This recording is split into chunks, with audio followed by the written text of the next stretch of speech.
qui était donc une enquête de pratique sur l'expansion volumique lors d'une assistance extracorporelle du nouveau-né et de l'enfant, et qui faisait donc l'objet de mon travail de thèse de médecine sous la direction du professeur Léger. Ah mince, je ne peux pas passer le diapo, pardon. Je ne vais pas trop revenir donc, sur les définitions ni sur les indications, et donc attaquer sur la problématique, donc, qui est que surtout donc, l'expansion volumique en ECMO, on a très peu de données qui existent dans la littérature, avec l'expansion volumique est donc un pilier de la réanimation hémodynamique, car elle permet de corriger l'hypovolémie, de restaurer un volume intravasculaire suffisant pour augmenter le débit cardiaque, optimiser la perfusion tissulaire et améliorer donc l'oxygénation du patient. Et c'est une stratégie qui est fréquente en ECMO, qui est donc le premier traitement de l'état de choc. Et sur les patients en détresse respiratoire, il y a également une part d'hypovolémie qui est associée. Donc le but étant d'obtenir ce statut volémique optimal, en sachant que l'hypovolémie va favoriser une hypoperfusion tissulaire et entraîner un apport en oxygène qui est inadéquat. Et en revanche, la surcharge volémique qui va entraîner une distension du ventricule gauche, une congestion pulmonaire, ainsi qu'un apport en oxygène qui est inadéquat, et également entraîner l'insuffisance rénale qui va avoir un recours assez fréquent à la dialyse. Donc les questions, c'était sur le remplissage sous ECMO, premièrement de définir l'état de précharge dépendance chez les patients, les nouveau-nés et les enfants sous ECMO, le choix du soluté, la posologie administrée et la durée d'administration. Concernant les critères décisionnels du remplissage, on avait tout d'abord donc les critères cliniques, donc à savoir la pression artérielle, la fréquence cardiaque, le temps de recoloration cutanée.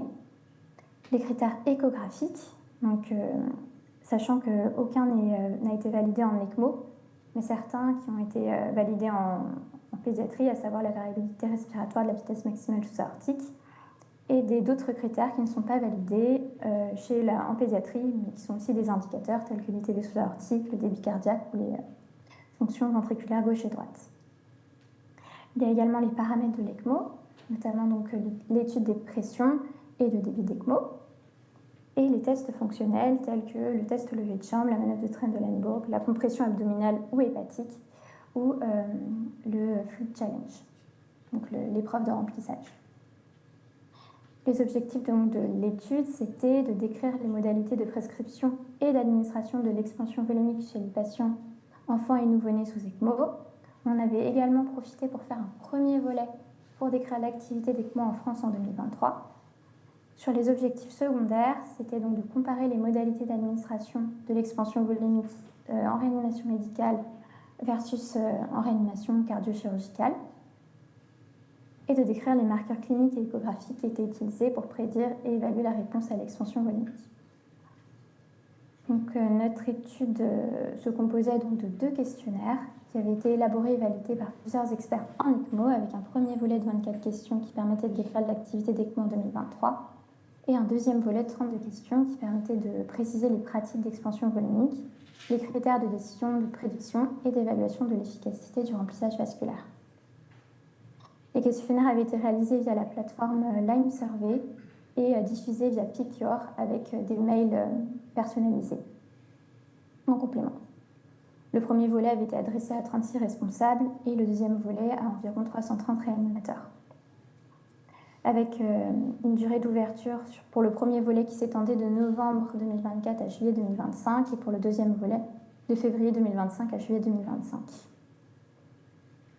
Et donc concernant nos données, elles avaient été analysées via le logiciel R++, avec des analyses descriptives pour les 2 volets et une analyse comparative avec le test exact de Fischer pour la comparaison entre les réanimations cardio-chirurgicales et médicales. Donc, concernant les résultats, je ne sais pas si vous voyez la fin. Ah, parfait. Donc l'activité d'ECMO pour le premier volet, on avait donc 16 centres qui avaient répondu à l'enquête et dont 12 centres qui déclaraient une activité régulière d'ECMO. avec 94%, donc 15 centres qui avaient la possibilité de cannuler sur place avec des réanimateurs et des chirurgiens disponibles. Et 75% des centres, donc les 12 centres ECMO, qui avaient la possibilité d'assurer la prise en charge initiale et la prise en charge complète en ECMO. Concernant l'activité d'ECMO néonatal et pédiatrique, on recensait donc en ECMO néonatal chez les centres qui avaient répondu 9 centres qui dénombraient un nombre inférieur ou égal à 10 ECMO néonatales par an, 3 centres qui déclaraient une activité supérieure ou égale à 10 ECMO par an, et en pédiatrie, 6 centres qui déclaraient une activité inférieure ou égale à 10 ECMO par an pédiatrique, et 3 centres, un nombre supérieur ou égal à 20 ECMO pédiatriques par an, ce qui illustrait donc l'hétérogénéité de l'activité au sein du territoire français. Concernant les indications d'ECMO, ce que nous avions retrouvé donc chez les centres qui avaient répondu en 2023, en néonatologie, on retrouvait surtout le syndrome de détresse respiratoire aiguë qui concernait donc 28 cas, et le post-opératoire de chirurgie cardiaque avec 26 cas. Concernant la pédiatrie, nous avions donc le choc cardiogénique qui concernait 59 cas, le post-opératoire de chirurgie cardiaque avec 36 cas et le syndrome de détresse respiratoire avec 34 cas. Sur le volet 2, donc concernant les modalités de prescription et d'administration du remplissage vasculaire, ce que nous avions en termes de posologie la plus utilisée, c'était le volume de 10 ml/kg pour 71% des répondants, avec une posologie maximale limitée à 500 ml pour 73% des répondants. Concernant les durées d'administration, 41% des répondants avaient une durée d'admission entre 10 et 20 minutes, 30% entre 5 et 10 minutes, et 20% utilisaient soit des bolus, soit une administration de moins de 5 minutes. Concernant le choix du soluté, en première ligne, donc, nous avions surtout l'utilisation très majoritaire des cristalloïdes isotoniques balancés, chez 87% des répondants. En deuxième ligne, la répartition était plus hétérogène, toutefois avec une présence toujours importante des cristalloïdes balancés, avec 34% de répondants, mais une place aussi importante de l'albumine 4 ou 5%. Et en troisième ligne, c'était l'albumine, notamment l'albumine 4 ou 5% qui était majoritaire chez 33% des répondants. On avait une tendance globale avec l'utilisation en première ligne de solutés de cristalloïdes balancés, avec l'albumine qui était davantage réservée aux lignes ultérieures. La comparaison entre les réanimations médicales et chirurgicales montrait des différences, notamment sur l'expérience en réanimation, qui était plutôt située entre 5 et 10 ans pour les praticiens exerçant dans les réanimations cardio-chirurgicales, et elle était plus équilibrée sur les différentes tranches d'années dans les réanimations mixtes et polyvalentes, avec une expérience spécifique en réanimation chirurgicale cardiaque qui était effectivement plus importante chez les réanimateurs qui exerçaient en réanimation chirurgicale cardiaque. Concernant le volume de patients pris en charge, ce qu'on retrouvait, c'était que il y avait un volume qui était beaucoup plus important sur le nombre de patients pris en charge dans les ECMO, dans les réanimations mixtes et polyvalentes, mais que proportionnellement le nombre de patients sous ECMO et le nombre de patients sous ECMO en post-opératoire de chirurgie cardiaque était beaucoup plus important dans les réanimations cardio-chirurgicales. Concernant maintenant les stratégies d'expansion volumique, c'était donc surtout l'utilisation majoritaire du volume de 10 ml/kg qu'on retrouvait, mais avec aussi une utilisation assez volontiers de volume de 5 ml/kg dans les réanimations cardio-chirurgicales. Concernant la durée d'administration, elle était de 10 à 20 minutes majoritairement dans les réanimations mixtes et polyvalentes, alors que c'était surtout des bolus ou des flashs qui étaient utilisés en réanimation cardio-chirurgicale. Concernant les solutés utilisés, il n'y avait pas de différence notable dans les solutés en première ligne, mais en deuxième ligne, c'était surtout les colloïdes, et notamment l'albumine 20% qui était utilisé dans les réanimations cardio-chirurgicales. Maintenant, sur les critères de décision clinique, donc, ce qu'on pouvait retrouver, c'était qu'il s'agissait des mêmes, que ce soit sur l'ECMO véno-artérielle ou l'ECMO véno-veineuse, à savoir en premier lieu le débit d'ECMO et en deuxième, la pression artérielle moyenne. Concernant les critères de décision échographique, ce qu'on retrouvait, c'était également les mêmes critères qui étaient utilisés en ECMO-VA et en ECMO-VV, à savoir la variabilité respiratoire de la vitesse maximale sous-aortique et l'ITV sous-aortique, puis le débit cardiaque. Concernant les outils de prédiction pour l'expansion volumique, ils étaient de 3 types. Donc 40% des praticiens se basaient sur les paramètres fonctionnels de l'ECMO, avec la variation du débit d'ECMO, l'oscillation des canules et la variation de la pression P1. 40% se basaient sur les paramètres échographiques, déjà ceux que nous avions cités antérieurement, et également la variabilité du diamètre de la veine cave inférieure. Et 20% se basaient sur des tests fonctionnels, et les tests qui avaient été rapportés dans l'enquête, c'était le test levé de jambe passif et la compression abdominale ou hépatique.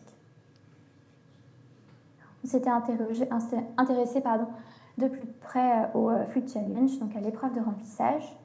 Donc elle n'était pas systématiquement réalisée en ECMO, et quand elle était réalisée, le volume utilisé était plutôt situé entre 5 et 10 ml/kg pour 46% des répondants. Concernant les critères d'efficacité de l'expansion volumique, échographique et clinique, ce qu'on remarquait, c'était que c'était les mêmes qui revenaient que ceux pour décider d'une expansion volumique, à savoir le débit d'ECMO et la pression artérielle moyenne en critères cliniques, l'ITV sous-aortique, la variabilité de la Vmax sous-aortique et le débit cardiaque en critères échographiques.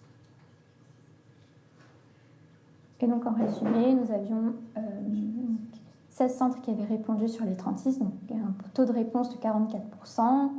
Concernant l'activité d'ECMO, on avait 75% des centres qui rapportaient une activité régulière, avec 50% des centres qui avaient répondu, donc 50% des centres ECMO qui rapportaient une activité inférieure ou égale à 10 ECMO pédiatriques par an, ce qui traduisait donc l'hétérogénéité au sein du territoire français, avec des centres à faible et moyen volume, contrastant avec quelques centres à fort volume. Les indications principales rapportées en néonatologie, il s'agissait surtout du syndrome de détresse respiratoire aiguë, le post-opératoire de chirurgie cardiaque. En pédiatrie, il s'agissait surtout du choc cardiogénique et du post-opératoire de chirurgie cardiaque, puis du SDRA. Concernant le deuxième volet, sur les pratiques de remplissage, donc nous avions surtout la posologie de 10 ml/kg qui était utilisée majoritairement et un volume limite fixé à 500 ml. Une durée privilégiée entre 10 et 20 minutes, avec les solutés, les cristalloïdes balancés qui étaient utilisés en première intention, l'albumine réservée donc aux lignes suivantes.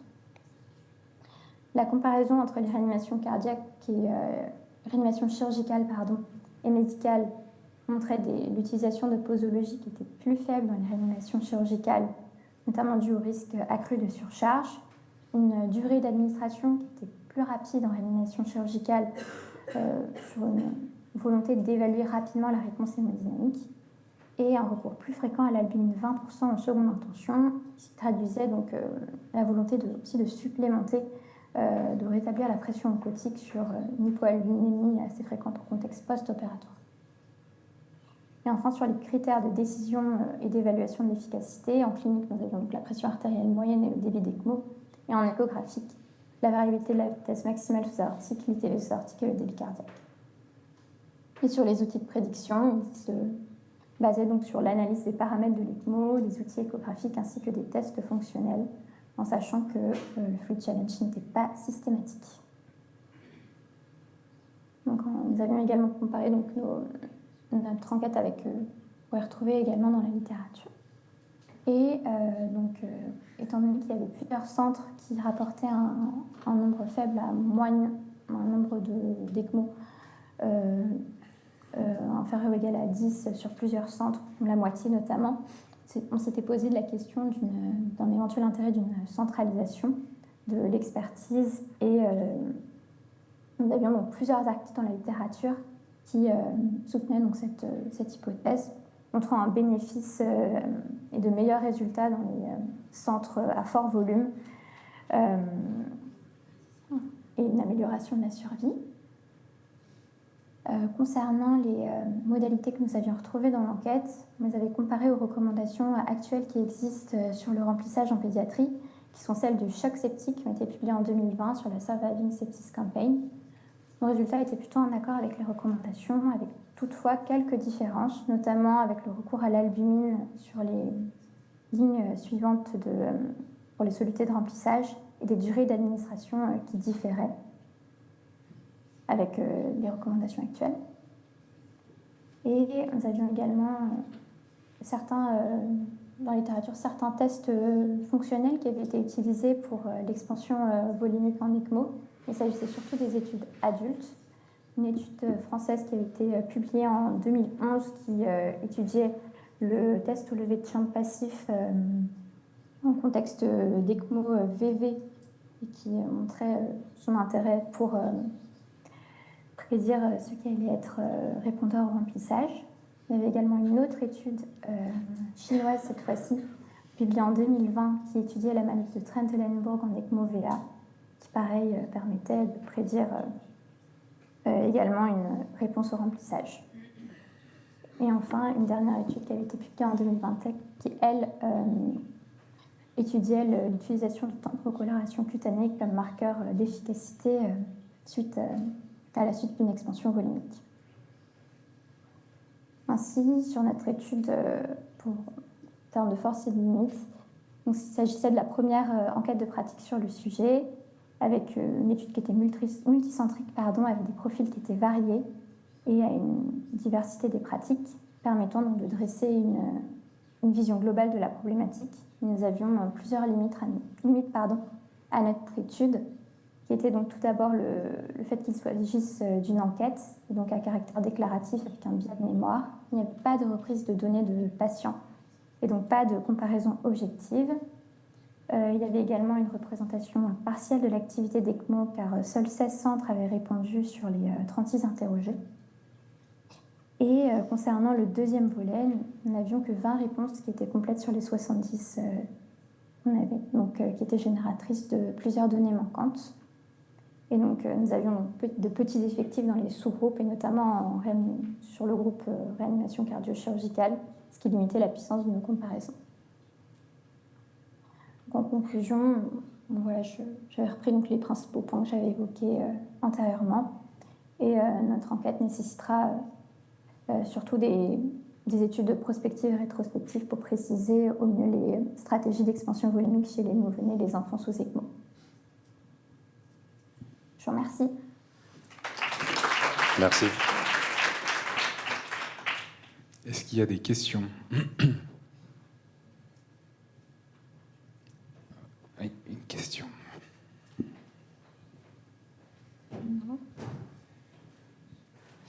Merci pour la présentation sur les ECMO VA qu'on vient de cannuler, où il y a très peu de pulsatilité. Les index cardiologiques sont quand même à l'échographie sont quand même un petit peu complexes. Donc j'imagine que c'est quelque chose qu'il faut prendre en compte, parce que les variations d'ITV dans ce cadre-là, c'est compliqué. Oui, effectivement.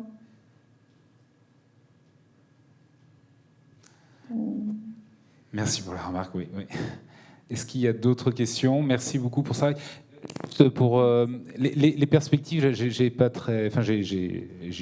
pas bien entendu, mais quelles sont les perspectives là de votre travail à court terme ? Qu'est-ce que vous envisagez ? Ça serait de faire plutôt une cohorte prospective multicentrique et de faire par exemple un questionnaire. Donc, pour l'instant, c'est pas encore, tout n'est pas encore plutôt à l'état de discussion, mais de faire un questionnaire au lit du malade pour chaque malade, et de documenter, de noter donc ce qui a été utilisé pour décider du remplissage, ensuite de documenter ce qui avait été utilisé en termes de volume, en termes de fluide et en termes de durée d'administration, de faire un questionnaire prospectif et multicentrique, donc, pour préciser les stratégies de remplissage sous ECMO qui sont réalisées dans la vraie vie. Parce que là, il s'agissait d'une enquête, donc peut-être un décalage aussi que ce qui est fait dans la vraie vie également. Merci beaucoup. On va passer à la prochaine session. Ah bah c'est toi, Thibaut. Ouais. Mets ton étiquette.